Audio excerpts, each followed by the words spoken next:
কৃষিপ্রধান ব্লক উদয়নারায়ণপুর। ব্লকের একটা বড় অংশের মানুষ কৃষির ওপর প্রত্যক্ষ এবং পরোক্ষভাবে নির্ভরশীল। উদয়নারায়ণপুরের কৃষিজীবী মানুষের কাছে অন্যতম ভরসার জায়গা কৃষি সমবায় সমিতিগুলি।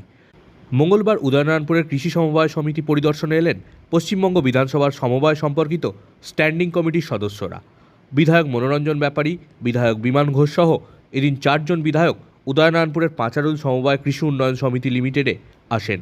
তাদের সাথে ছিলেন সমবায় দপ্তরের উচ্চপদস্থ আধিকারিকরা। সমবায় সমিতি ঘুরে সমিতির অগ্রগতি, তাদের বিস্তারিত কর্মকাণ্ড সম্পর্কে খোঁজখবর নেন। এদিন কৃষি সমবায় সমিতি পরিদর্শনের পর সমবায় সমিতির ব্যবসা সংক্রান্ত বিষয়ে সন্তোষ প্রকাশ করেন স্ট্যান্ডিং কমিটির সদস্যরা।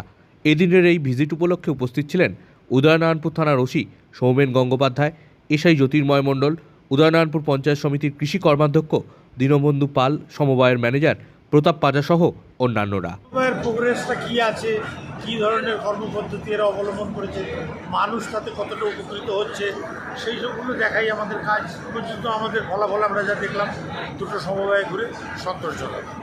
এরা প্রফিটে চালাচ্ছে, যেটা অনেক জায়গায় চালাতে পারে না, কিন্তু এই সমবায় দুটো প্রফিট আছে, এটাই আমরা দেখব। হাওড়া, বর্ধমান এবং হুগলি প্রথম দিন আজ শুরু হয়েছে এখানে দ্বিতীয় সমবায় সমিতি।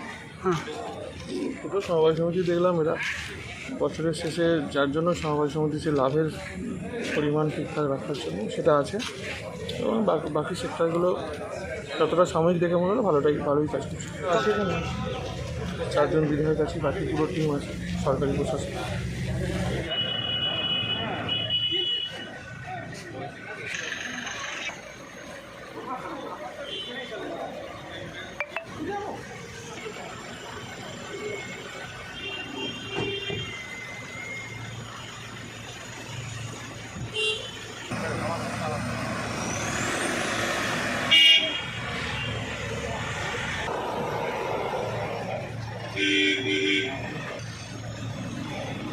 ঠিক আছে।